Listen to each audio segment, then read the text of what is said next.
Today we officially opened the United States Embassy in Jerusalem. Congratulations. On the 14th of May, President Donald Trump opened the American Embassy in Jerusalem, recognizing the city as the Israeli capital. A US veto blocked the adoption of a UN Security Council resolution calling on member states not to follow Washington's example. President Trump, by recognizing history, you have made history. On the day the embassy opened, Israeli soldiers fired tear gas and live ammunition at Palestinian protesters in the Gaza Strip. At least 60 people were killed. Why is the US recognition of Jerusalem as the capital of Israel controversial? To answer this question, we need to go back to the start of the Arab-Israeli-Palestinian conflict.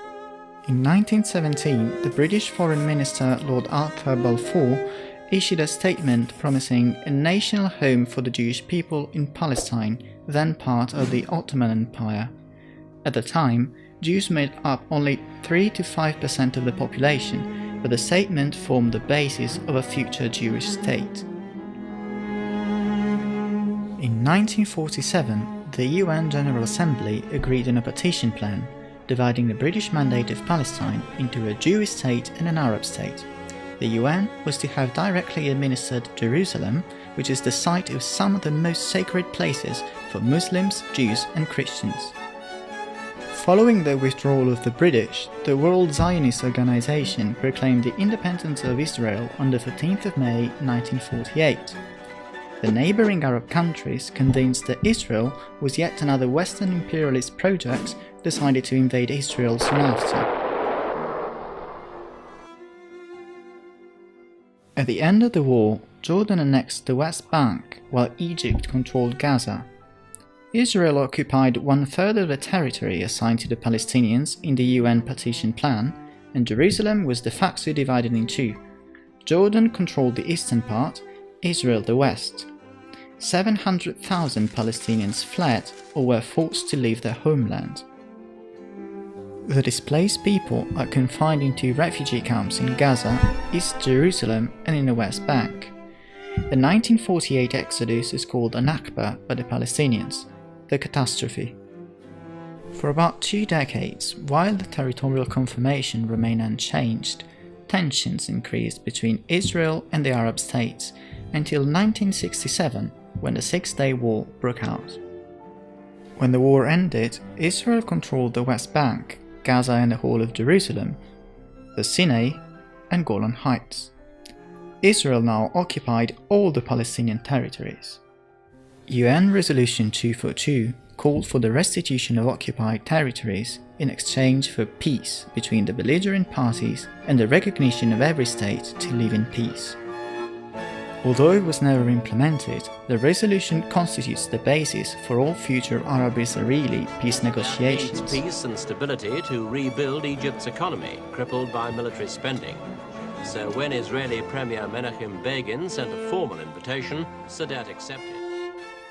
In 1977, Egyptian President Anwar al-Sadat broke ranks with the rest of the Arab world and visited Israel. He signed a peace agreement with Israel in 1979, regaining control over the Sinai. Over the following years, the Arab states' relations with Israel progressively relaxed.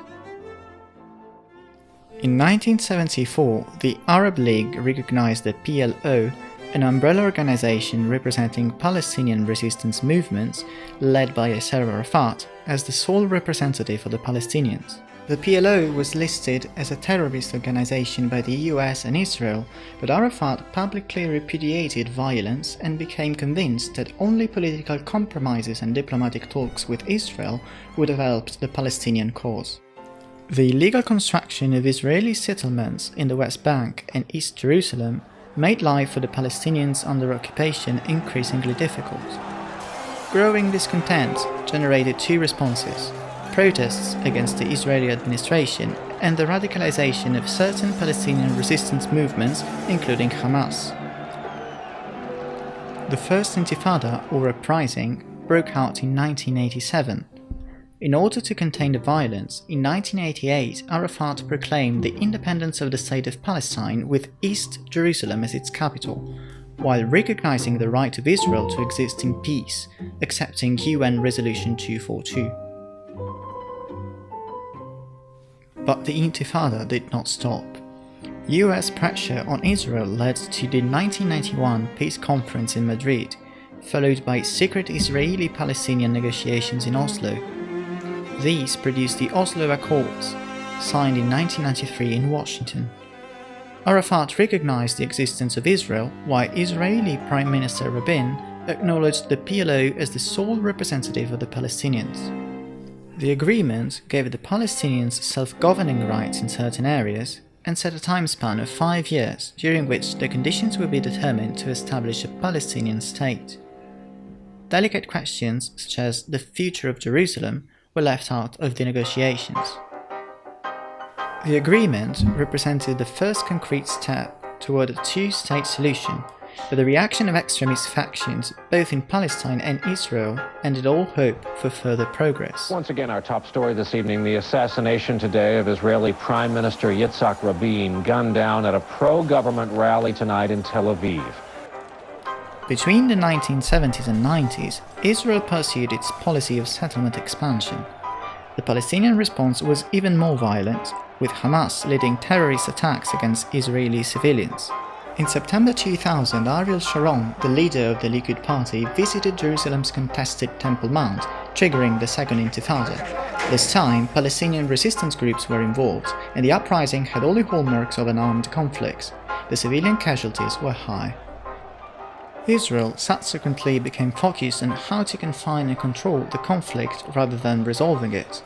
A separation barrier was built, at times cutting deep into the Green Line, set by 1949 armistice agreements, to include large Israeli settlements that were intended to diminish and contain the Palestinian presence.